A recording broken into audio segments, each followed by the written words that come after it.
Förðudýr vikunnar er vatnabóa. Þetta er á ensku anaconda. Þetta með stærstu slöngum í heimi. Það eru til nokkrar tegundir af sem eru kallaðar anakondur, sem eru stórar kirkislöngur sem lifa í Suður-Ameríku og Mið-Ameríku. Þær geta orðið alltaf 10 metrar og upp undir 250 kíló. Svona kirkislöngur, þær nota tennurnar eingöngu til þess að bíta í bráðina til þess að ná taki á henni, vefja sig svo utan um hana og kæfa hana.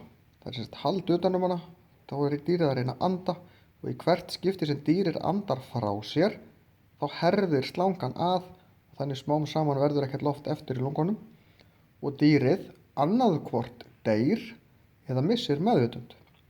Og þegar dýrið er orðið meðvitundarlaust, þá fer slangan fram fyrir dýrið, hún tekur alltaf hausinn fyrst og gleypir það í einum bita.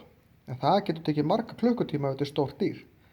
Til þess að geta gleypt stór dýr, eins og þið sjáuð að slangan er að reyna að gleypa og er að gleypa krókódíl á myndinni hérna, þá losnar kjálkarnir frá og í sundur og hauskúpan losnar í raun í 2 hluta líka. Þannig getur hún gleypt miklu stærri bráð heldur en munnurinn á henni segir til. Við getum þetta alls ekki.